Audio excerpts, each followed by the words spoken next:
Oi, gente, tudo bem com vocês? Esse é o nosso quarto episódio. Eu sou Kersiane Gondim, do meu lado está Thiago Oliver. E hoje a gente vai falar de um tema que eu sou super apaixonada. A gente vai falar sobre maturidade emocional.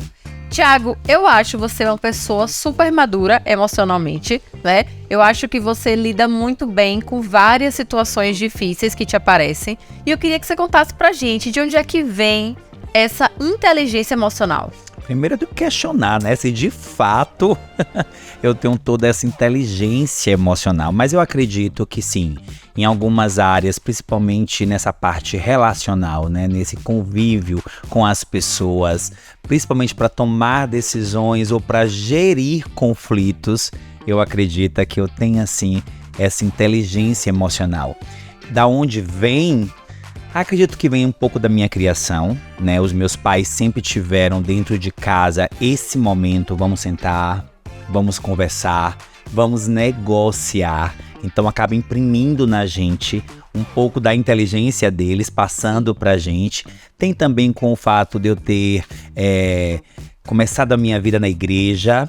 E querendo ou não, as igrejas, né, acabam também te moldando e te dando esse direcionamento, principalmente para saber conviver, saber respeitar. Então, eu acredito que essa inteligência talvez tenha nascido, né, desses inícios aí, dos valores da família, da igreja.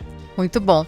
Isso é ótimo saber, né, gente? Porque eu, por exemplo, não tive essa estrutura, né? Eu me lembro que eu tinha 17 para 18 anos, eu trabalhava como estagiária numa indústria. E aí eu me lembro que um dia meu chefe, né, chegou para mim com um livro de inteligência emocional do Daniel Goleman, jogou assim em cima da minha mesa e falou, leia. Né? Eu acho que era um pedido de socorro dele, sabe? Disse assim, pelo amor de Deus, leia.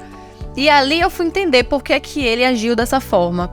Eu era muito boa tecnicamente, eu sempre fui muito à frente, né, das pessoas, ali no que se refere a algumas questões práticas de inteligência e tudo mais. Os testes que eu fazia de inteligência eram superiores e eu me achava. Mas tinha muita coisa emocional que eu não dava conta, que eu não entendia. E aí foi a primeira vez com essa idade que eu fui entender um pouquinho do que era isso. Me apaixonei e fui fazer pós-graduação e mestrado nessa área. Mas nunca foi natural, entende o que eu quero falar? Então, eu sinto que tem algo que é natural. É algo que é natural, então a gente pode pensar assim. Existem pessoas que têm uma predisposição, não é isso? Para algumas inteligências, e a gente está falando aqui hoje de inteligência emocional, mas existem outras que precisam buscar desenvolver a sua inteligência ou sua maturidade emocional. Eu gosto muito da palavra maturidade, Cassie, né? Porque ao trazermos a palavra para essa discussão, automaticamente a gente já começa a se posicionar de uma forma diferente. Mas a gente conversava aqui no início que o conceito, sendo muito simplistas, de inteligência emocional, maturidade emocional, é ser leve e encarar a vida com leveza. Mas você falou mais bonito. É fluir com a vida. Quando eu consigo fluir com a vida, tem algumas características que eu já apresento. Primeiro, eu sou uma pessoa que tenho facilidade de perdoar. Quando eu fluo... Sempre tive. Né? Eu não tenho. Nesse momento que aparece aquela música do Drácula. E tem uma coisa legal que é assim, você tá falando aí, vem à minha mente a psicologia positiva, vem à minha mente o ser positivo, vem à minha mente a questão do mindset, o mindset fixo, o mindset de crescimento, porque tá tudo associado à questão da inteligência. Olha o que você fala, né? Pessoas que deixam fluir o perdão, porque não é fácil fluir o perdão, não é? Aí talvez alguém possa estar pensando aí, algumas pessoas são no automático, mas outras vão precisar refletir, pensar, administrar. Não é isso? Isso, que é o que a gente falava, de ser um gestor das suas emoções. E essa questão do perdão é uma questão tão fundamental, não é? A gente fala que a mágoa, né, vem aí da má água, que é quando eu deixo aquilo represado, eu deixo aquela água presa. Então, seria a culpa, a raiva. Então, quando eu deixo isso preso, isso começa a me adoecer, aquela água começa a feder, aquela água começa a ter problemas. Então, quando eu deixo algo preso, sem perdoar, muitas vezes eu acabo adoecendo. Então, o perdão é algo que realmente você faz para alguém, mas que você se auto-beneficia em primeiro lugar. Então, fluir com a vida também é saber perdoar. E a gente aumenta a nossa capacidade de perdoar quando a gente começa a perceber-se mais falho. Então, tem uma característica externa, eu perdoo o outro, mas isso nasce em mim, né, Ti? Porque eu começo a pensar mais que eu erro muito também. Perfeito. Tem um ponto que você está falando, está aparecendo várias vezes na sua fala, que é o eu. E aí eu quero ampliar o conceito de gestão emocional para nos colocarmos, e aí você que está em casa, tá certo? Se coloque nessa posição. Eu, administrador, eu, gestor das minhas emoções, das minhas decisões, das minhas escolhas. Isso. Né? Trazendo uma racionalidade para as decisões que muitas vezes vão tendenciar para as emoções. Isso. E a primeira coisa que a gente tem que administrar não é nem a emoção e nem o comportamento, é o pensamento. Perfeito. O pensamento é a coisa mais importante e é o que você tem controle, não é? E você vai aprender a gerenciar esse pensamento. Isso significa dizer que você vai ter vários pensamentos. Imagine um céu cheio de nuvens, sendo que as nuvens são os seus pensamentos. Eles vão e vêm, vão e vêm, vão e vêm. Ao longo do dia, né? E assim por diante. O que a gente faz, e isso é um benefício, inclusive, da meditação, que a gente pode destacar aqui como algo que faz muito bem para a nossa saúde mental, emocional e física. O que a gente pode perceber é começar a reparar nesses pensamentos e começar a trazer pensamentos mais realistas. Não é? Por mais que eu tenha pensamentos que vão e são meio estranhos, são pensamentos que são catastróficos, que a gente vai falar um pouquinho mais sobre isso, pensamentos que acabam me levando para um lugar que eu não quero, quando eu percebo isso, Eu sempre gostei muito de fazer algumas perguntas para mim mesmo, né? Teve uma fase da minha vida que nas minhas relações amorosas eu era muito ciumento, porque eu era muito seguro de mim. Não tinha certeza se eu me achava bonito diante dos outros, se eu era inteligente. Obrigado, meu amor. Ó, 2 leoninos falando sobre beleza não dá certo. Porque hoje eu quero dizer para todo mundo aqui, ó, me amo muito, graças a Deus. Mas naquele tempo, né, mais novinho, com todas as inseguranças, eu fazia um exercício muito involuntário, na verdade, do tipo, o que eu estou pensando, né? Será que eu estou sendo maduro nessa decisão? Eu sempre trazia esse pensamento. Será que uma pessoa madura agiria como eu estou agindo? E aquilo me ajudava muito a racionalizar, a botar os pés no chão, a pensar de forma mais fria para poder tomar uma decisão mais assertiva. Nem sempre funcionava, né? Porque o impulso, ele vem, nos toma e aí a gente acaba sofrendo porque você agiu de uma forma impulsiva. E essa característica de sermos impulsivos é algo natural, é algo evolutivo, né? Então, evolutivamente, o nosso organismo ele acabou dando mais ênfase à parte emocional, que é a amígdala, que é esse centro emocional, né? E ela acabou dando um pouco menos de importância para a gestão emocional do neocórtex. Sim. Então, entender um pouquinho como esse cérebro funciona me ajuda a entender que não tem um problema comigo. Naturalmente, nós somos mais impulsivos do que racionais. Sim. Isso é a primeira característica. Todo mundo é assim? Não. Tem pessoas que são mais racionais, eu acho que isso é ótimo, não é? Você ser mais racional. Elas me irritam. Quero dizer aqui que as pessoas racionais demais me irritam, porque eu sou muito emotivo. Você é emocional, mas só que você toma bastante decisão racional. Sim. Não é? Eu vejo várias vezes o bicho pegando e você, gente, vamos lá, vamos entender aqui o que está acontecendo.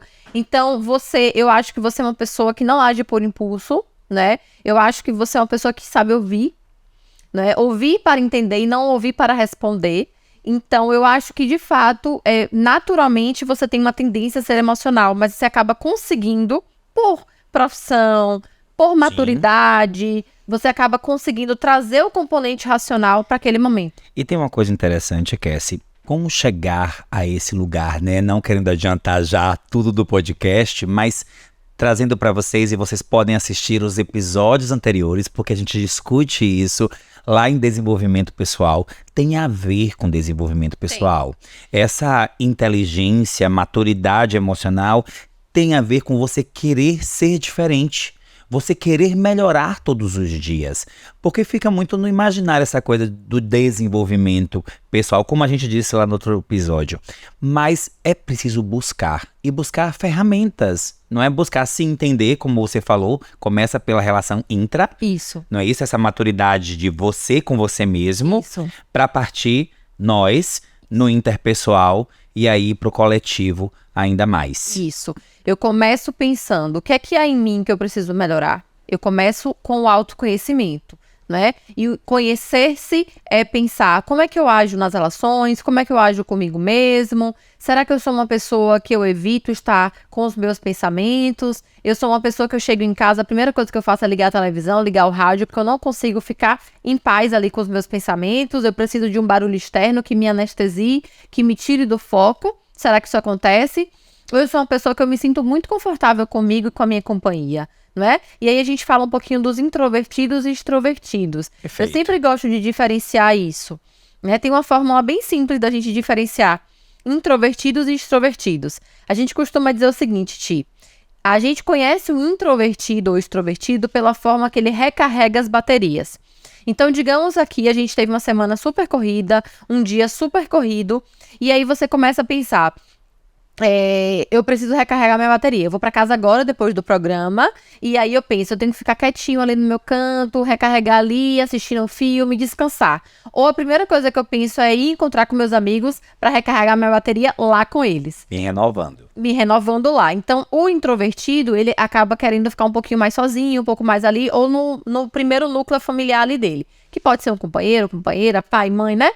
Ali no cantinho dele. O extrovertido não. O extrovertido, ele vai se reconectar, ele vai se recarregar através da conexão com as outras pessoas. Então, ao longo da vida, a gente pode mudar também. Sim, com certeza. Hoje eu me sinto muito mais intro do que Extro. E eu sou extremamente extrovertido, mas preciso dos meus momentos introvertidos. Cassie, eu estava lendo aqui algumas características da imaturidade emocional. Para quem tá em casa, bora listar para eles, para ver se as pessoas se identificam com essa imaturidade, e a gente vai fazendo ping-pong, eu e você. Tá.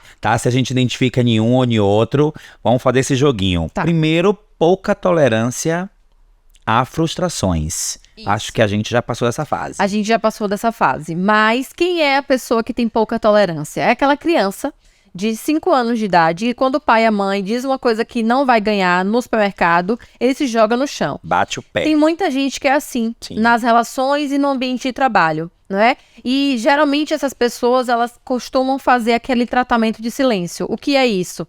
Tiago fez alguma coisa que eu não gostei, ao invés de eu conseguir conversar com o Tiago em algum momento que eu me sinta pronta para, eu começo a isolar Tiago. Eu começo a ignorar Tiago, eu não falo mais. Eu faço um jogo com o Thiago. Eu faço um jogo, eu começo a mexer com a emoção dele através dessa exclusão. Como se as relações humanas eu decidisse quando vou continuar com você no relacionamento ou quando... Literalmente imaturidade. Totalmente. Imaturidade. Segundo ponto, gênio forte. Eu acho ótimo. Eu sempre coloco esse gênio forte entre aspas, porque essas pessoas, elas se autodenominam gênio forte. Elas falam, eu tenho um gênio forte. Não, meu anjo, você não tem. Você tem um gênio fraco, que para que você possa ganhar um argumento, ganhar uma discussão entre aspas que não se ganha, não é? Para que você possa conseguir algo que você quer, você utiliza do grito, da força, do escândalo. Nenhum de nós, graças a Deus, nem eu nem você. Não. É interessante a gente perceber que ter personalidade, saber se posicionar, ter senso crítico, não quer dizer ter gênio forte, não é isso? Por isso as aspinhas são muito importantes. Aspas, porque parece que gênio forte é uma coisa boa, né? Parece que gênio forte, eu tô falando, Thiago tem um gênio forte. Não, meu anjo. Thiago não tem, não. Thiago não tem, para além de você, não tem mesmo. E se alguém diz que tem um gênio forte, na verdade é fraco, porque não suporta a frustração, não tolera ser contrariado. Sim, esse ponto é muito forte para mim. não são honestos ou não são muito honestos. Isso, porque a pessoa que faz isso, se ela precisar mentir, para que ela não lide com nenhuma frustração, ela vai mentir. Então, quem foi que pegou isso daqui? Ela vai morrer dizendo que não foi ela vai morrer dizendo que não fez. Ela é uma pessoa que ela costuma sempre colocar a culpa em alguém. Então, eu digo, aconteceu um problema, mas não foi eu não tenho culpa. Você pisou no meu pé. Não, mas você deixou o pé embaixo. Pois é. Tem um outro ponto que tem muito a ver com esse, que é o gostar de acusar.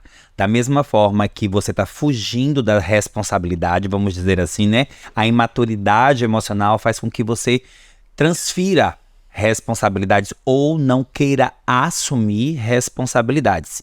E, juntamente, acusa o outro. Cria ou transfere, como você falou, a culpa para outra pessoa. Isso. Tem 2 tipos de pessoa, Ti. As pessoas que colocam toda a culpa das coisas que acontecem no outro.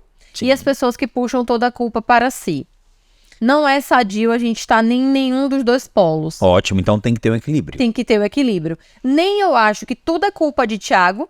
Tudo que acontece na minha vida foi porque Thiago não me deu uma oportunidade. Foi porque Thiago não me viu, Thiago não me reconheceu. Eu sempre atribuo a culpa. É meu pai, é minha mãe, é o governo, né? É Lula, é Bolsonaro, é não sei quem. Não. E também tem outro tipo de gente que não consegue perceber quando estão fazendo algo com ela. Ela acaba, né, por uma série de questões familiares, da infância, ela acaba reconhecendo culpa quando ela não tem culpa. E ela acaba sofrendo muito. Então, a gente chama isso de locus de controle interno e externo. Quem bota a culpa nos outros, externo. Quem bota a culpa para tudo sobre si mesmo, interno. Para você que está nos ouvindo, eu lhe disse no primeiro episódio que essa mulher era um livro ambulante. Tá ouvindo aí, né? Que esse curso de psicologia tá fazendo efeito. E eu tô muito feliz. Saindo um pouquinho, né, dos sintomas da imaturidade, vamos falar um pouquinho sobre as distorções cognitivas, né, que justifica, ou melhor, explica muita coisa dentro do assunto que a gente está tratando aqui. Vamos nessa. Distorção cognitiva nada mais é do que uma lente que você enxerga o mundo. É como se você tivesse crescido numa casa que é extremamente iluminada. E para sobreviver nessa casa, para sobreviver nesse ambiente, você construiu lentes escuras para enxergar o mundo, para sobreviver ali naquele ambiente. Com o passar do tempo, você se mudou. Você foi para outra casa, que não era tão clara quanto aquela, então já não precisava dos seus óculos escuros, mas você não abriu mão deles. Você continua enxergando a vida, as pessoas, as relações, com essa mesma lente.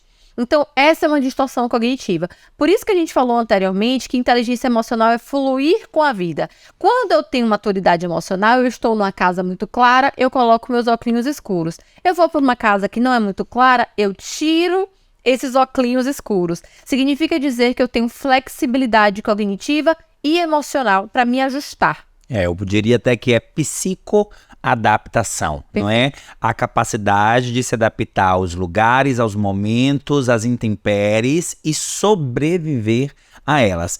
Mas essa lente adaptável, ela precisa que você primeiro esteja aberto a mudanças, precisa ser uma pessoa aberto a mudanças, aberto ao novo, fazer uma higiene psíquica, reeditar filmes, reeditar traumas para deixar fluir.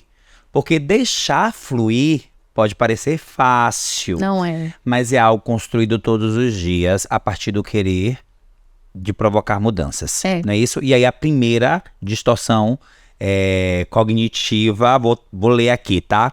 Catastrofização. Trazer aí a catástrofe para nossas vidas. Isso. A pessoa que ela tem essa distorção, ela acaba vendo catástrofe em tudo. Então, se tá sol, ela acha que é um problema. Se tá chuva, também é um problema. Drama. É um drama ambulante, né? Se o chefe me chama na sala, no meio do expediente, ele vai me demitir. E eu começo a ter taquicardia, síndrome do pânico, ansiedade, angústia. E, enfim, o meu namorado fala pra mim, eu quero conversar com você mais tarde, o mundo acaba, porque, meu Deus, o que é que essa pessoa quer falar comigo? Então, essa pessoa, ela sempre tá preparada, esperando o pior. E você viver esperando o pior do mundo, das pessoas, da relação, né?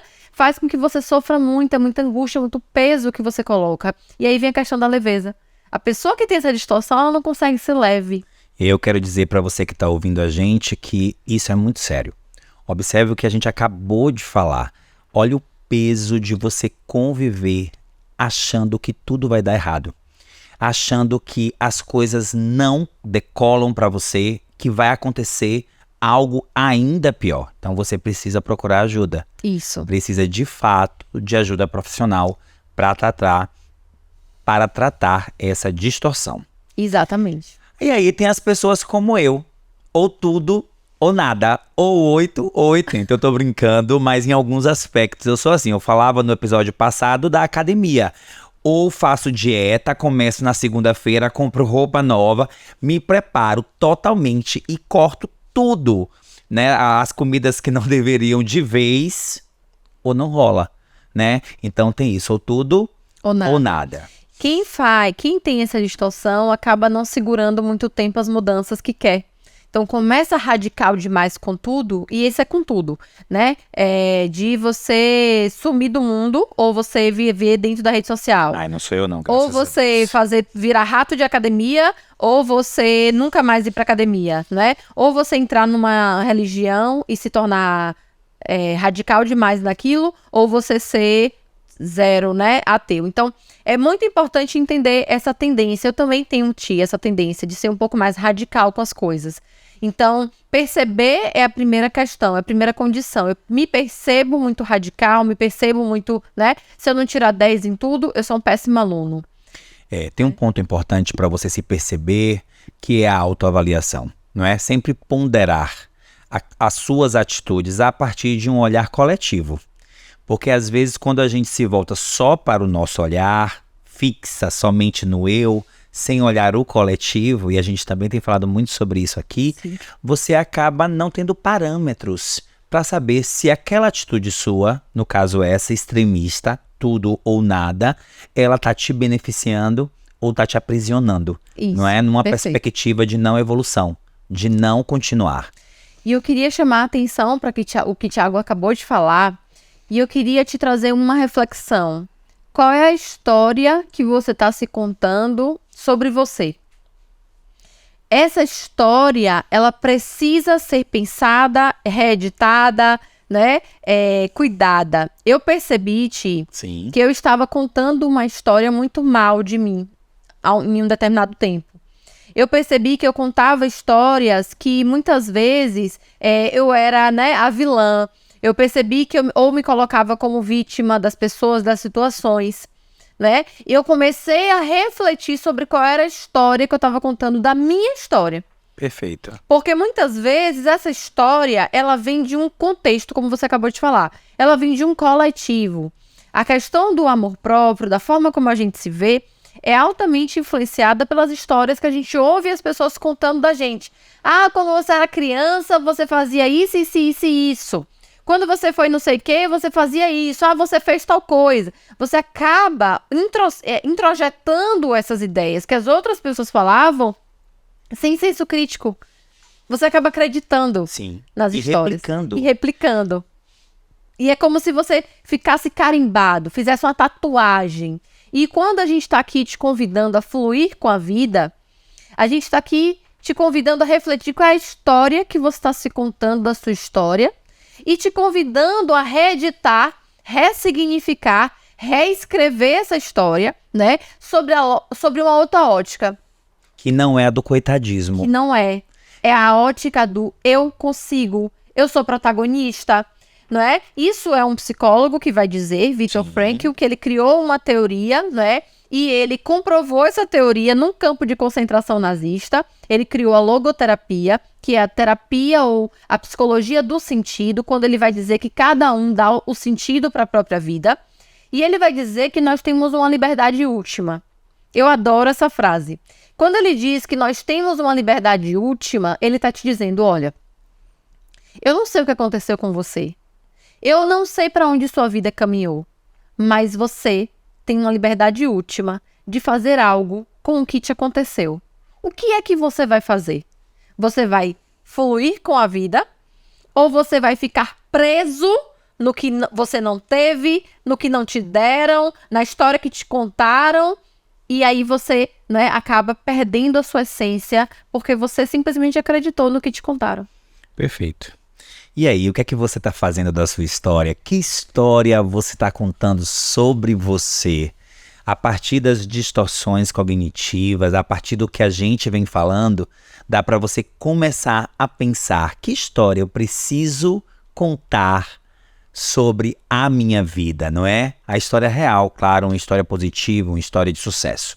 Existem várias distorções cognitivas, mas para finalizar, vamos falar da leitura mental. Quando a gente começa a criar coisas sobre as atitudes dos outros, ou seja, o outro está pensando algo totalmente diferente, porém você traz para um outro contexto, porque você passa a imaginar, e a sua imaginação passa a ter crenças sobre algo que de fato não está expressado ali naquilo que ele está falando, naquilo que ele está dizendo.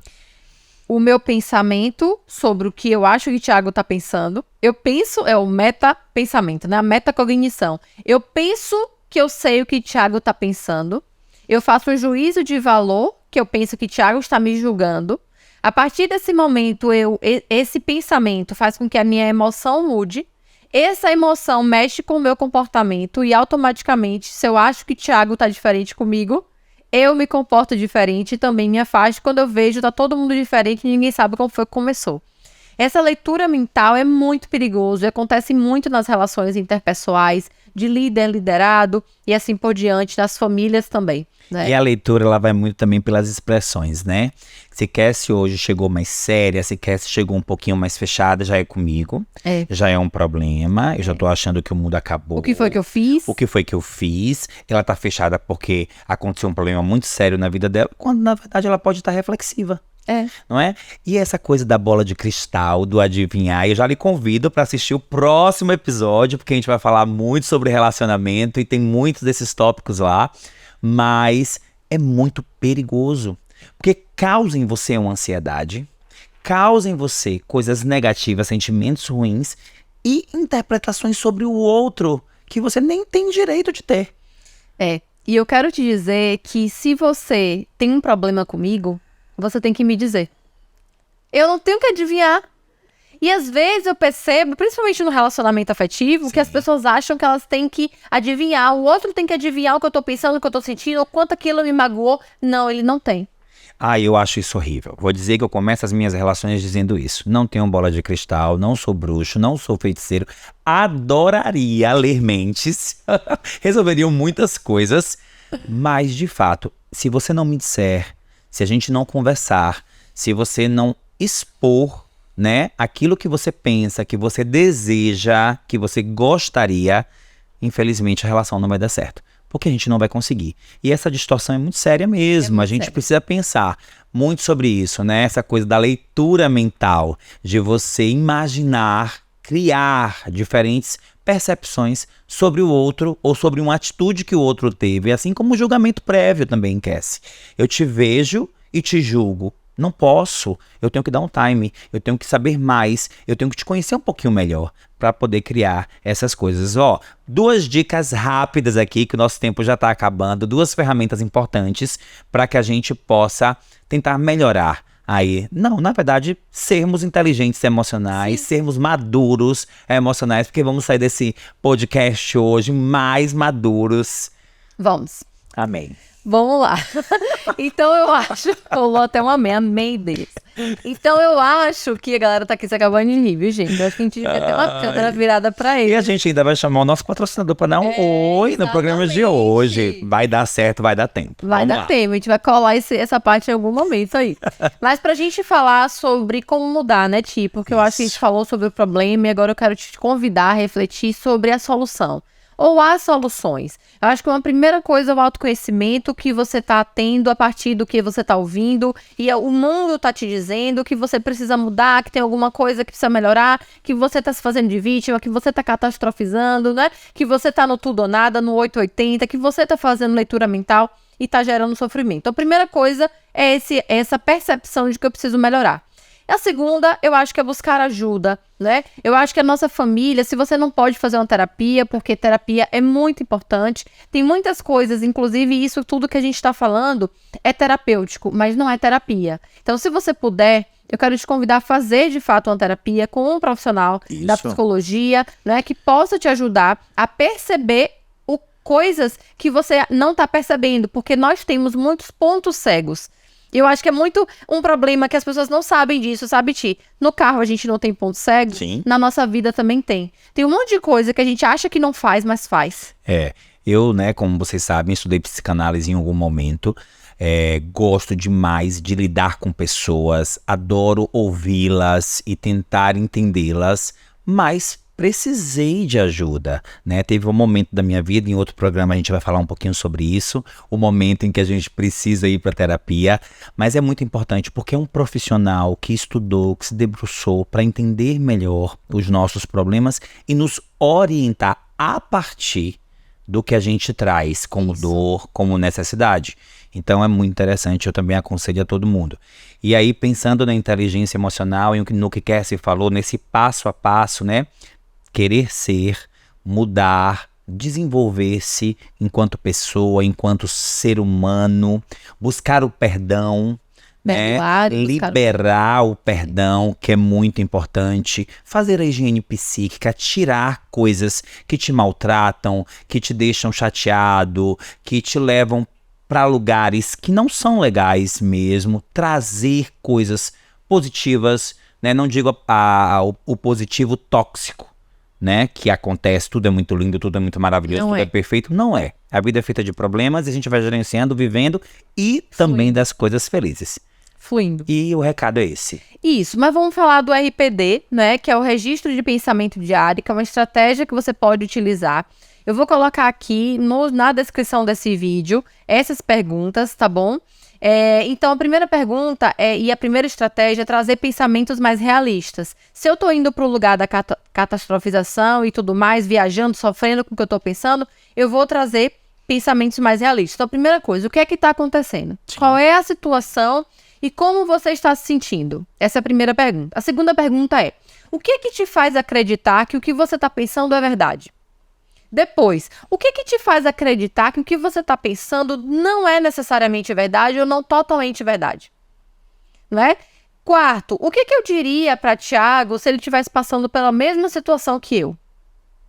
Então, você começa a trazer dados mais realistas para os seus pensamentos e começa a perceber, nossa, olha, se fosse para meu amigo, eu diria para ele, sai dessa, tu não vai ser demitido não, o povo lá te adora, tu faz super bem teu trabalho.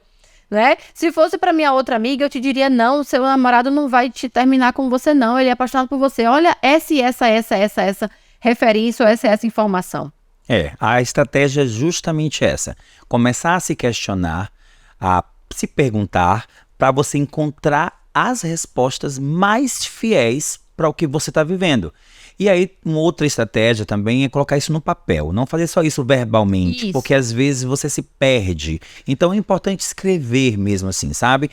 O que eu estou pensando, né? Primeiro, como eu faço sempre, é maduro? Uma pessoa madura na minha idade agiria de que forma? Qual conselho que eu dou para o meu amigo? Eu dou para mim mesmo? Eu consigo aplicar? Será que eu não estou exagerando, né, nessa reflexão ou nessa resposta? Então, trazer isso também para o concreto para você poder olhar e avaliar. E controlar o impulso. Sempre pensar, calma, preciso respirar, não vou responder agora, não vou agir agora. Nem triste demais, nem feliz demais. Nem feliz demais. Se é algo que está acontecendo naquele momento com muita gente, pede um tempo. Não existe problema nenhum em dizer não sei, não vou responder nesse momento, não estou em condições de tomar essa decisão, acho melhor deixarmos esse papo para um outro momento, para que você tenha tempo de refletir. Isso é agir emocionalmente, saber a hora de dizer não, de dizer sim, de continuar, de parar.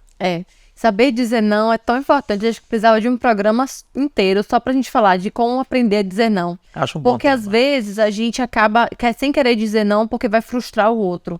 E eu quero te lembrar que cada adulto pode e tem condição de gerenciar a sua frustração. Se o outro vai se sentir frustrado com o seu não, legal. né?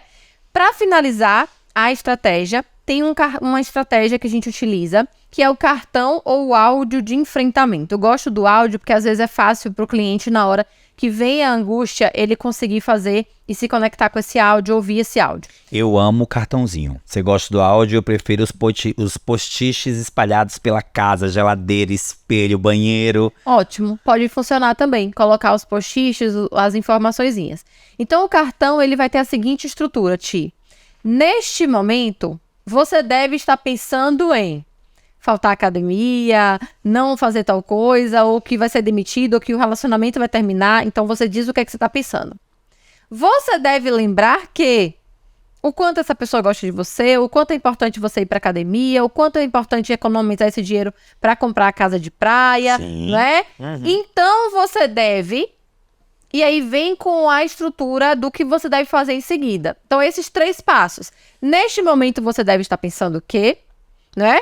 Você deve lembrar que, então você deve fazer o que tem que ser feito. E você se lembrar do que tem que ser feito é muito importante, porque na hora da crise, na hora da raiva, da angústia, do ódio, você quer agir pelo impulso. Eu vou lhe dar um exemplo concreto que acontece comigo. Na porta da minha geladeira tem uma instrução que eu preciso lembrar todos os dias, que tem a ver com a minha condição de saúde, né? Então tem, tome o todinho, lembre-se que você tem um problema renal, tenha cuidado com o potássio. São lembretes daquilo que você precisa cumprir, seja ela uma meta, seja ela um objetivo, ou daquilo que você ainda não tem controle emocional.